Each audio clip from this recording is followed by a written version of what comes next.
Agora, a região metropolitana conta com o Conselho de Desenvolvimento, instituído por lei e com várias representações de todos os segmentos da sociedade. Hoje, vamos debater o Codemetro com o sociólogo Juliano Rodrigues.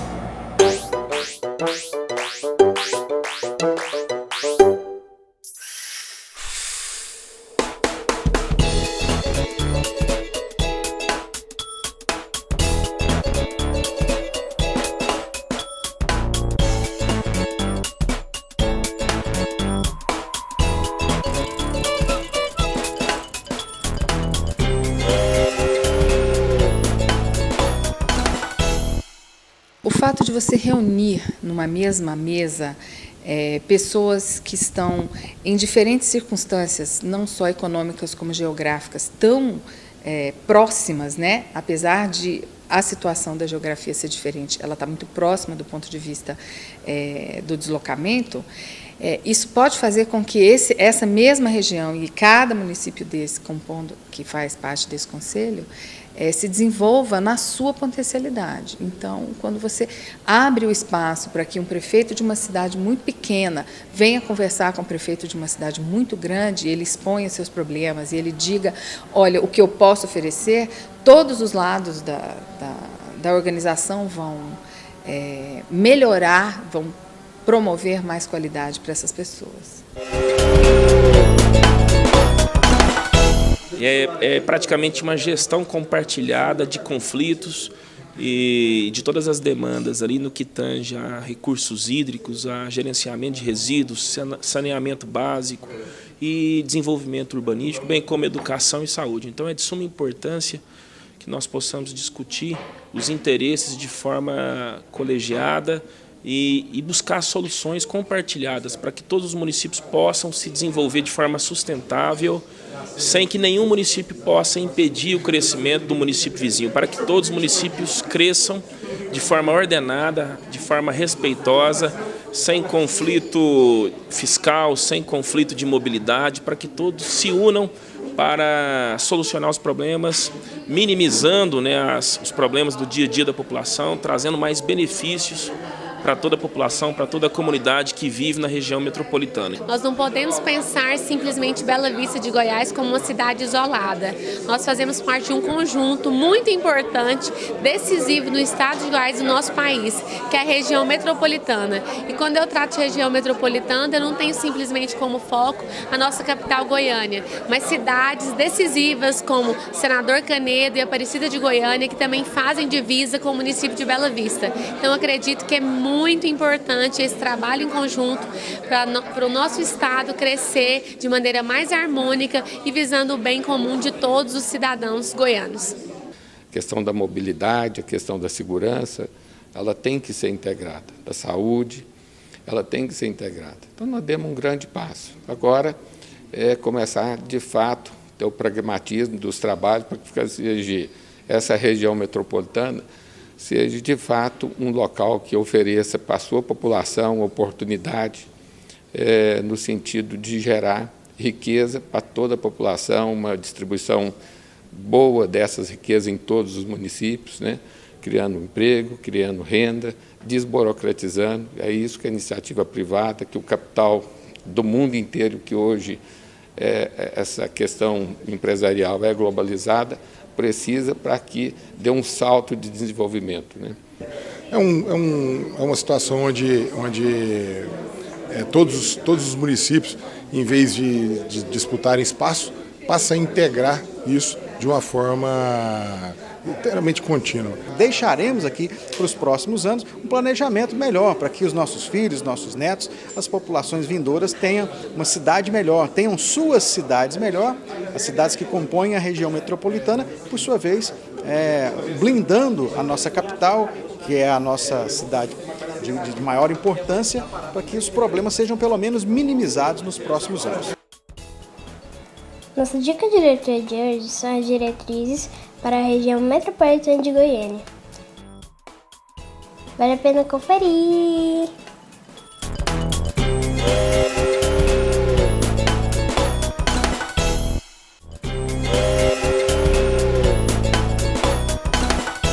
Juliano, é um prazer recebê-lo aqui no Brasil Sustentável.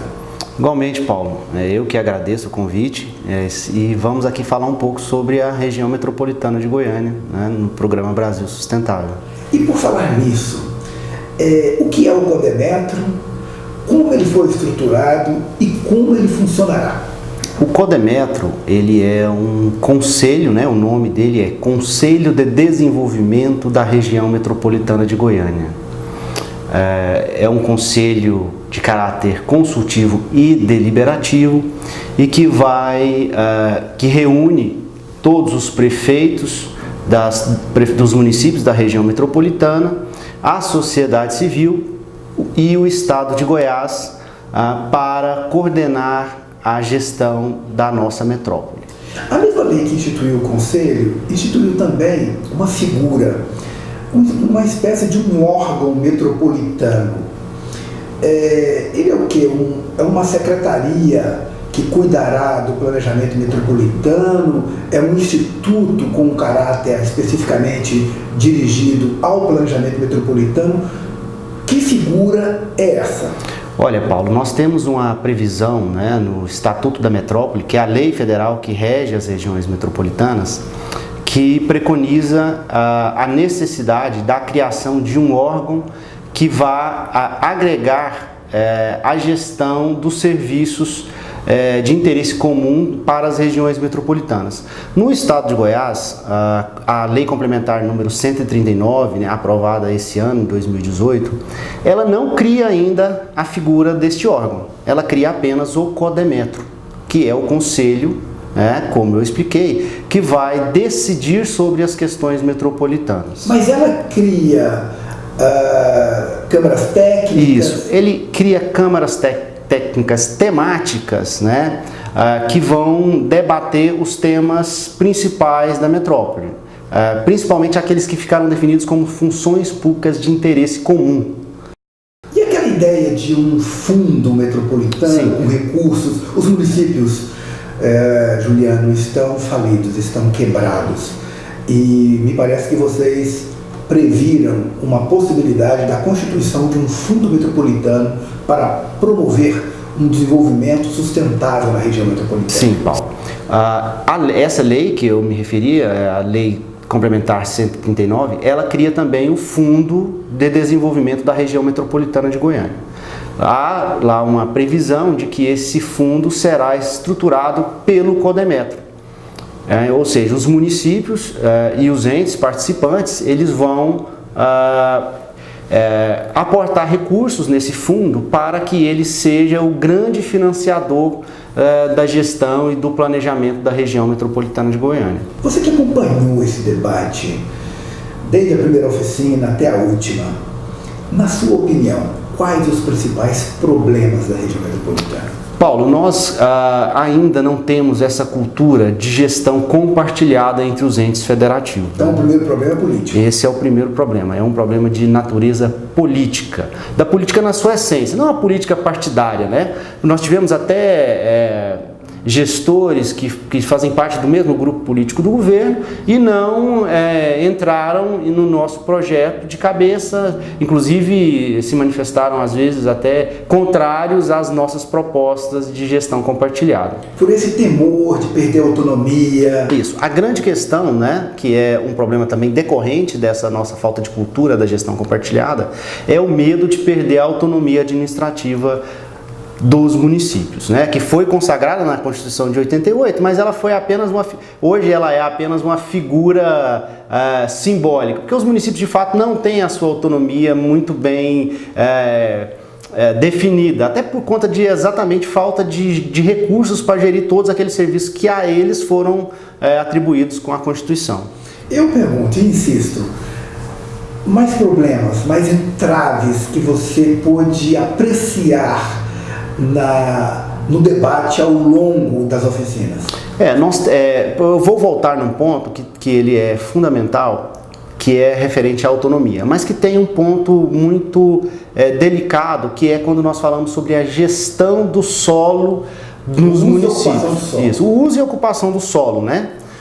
Ou em termos práticos seria que o município ele deixaria de aprovar os loteamentos ou os empreendimentos imobiliários, e isso passaria para uma instância coletiva metropolitana, que seria o CODEMETRO, que é um erro de interpretação por parte dos municípios. O que o Estatuto da Metrópole diz? Ele diz que o Plano de Desenvolvimento Integrado, que é esse instrumento de planejamento que vai reger a gestão metropolitana, ele deve indicar diretrizes para uso e ocupação do solo. Porque hoje nossos municípios estão todos conurbados, estão todos já alguns deles integrados totalmente, né?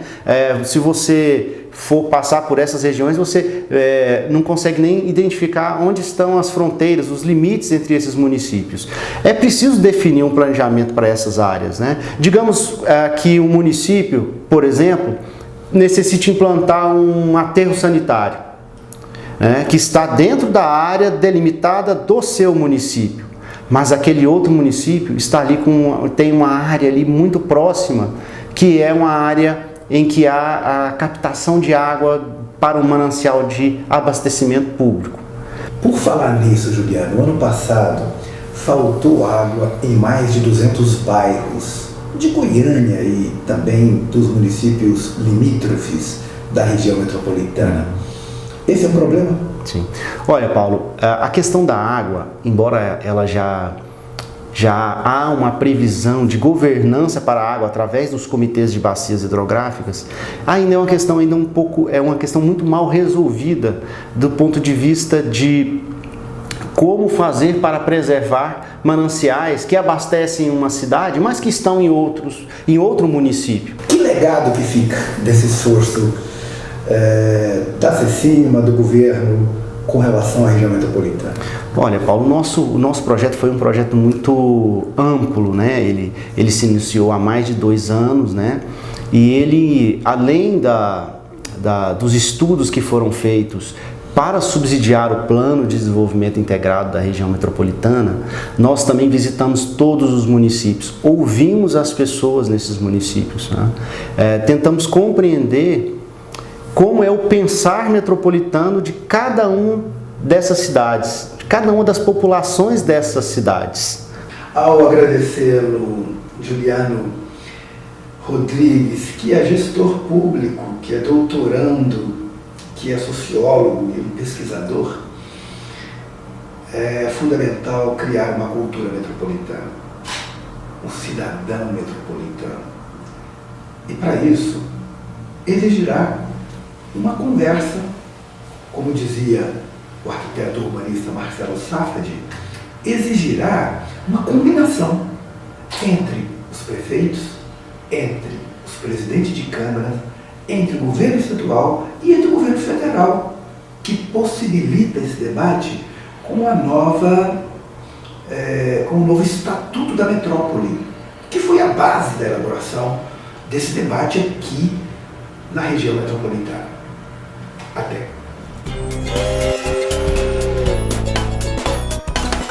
Então, com certeza, nós precisamos fazer um master plan, a região metropolitana ser pensada como um todo e para que ela possa ter aí um crescimento ordenado, organizado e sustentável.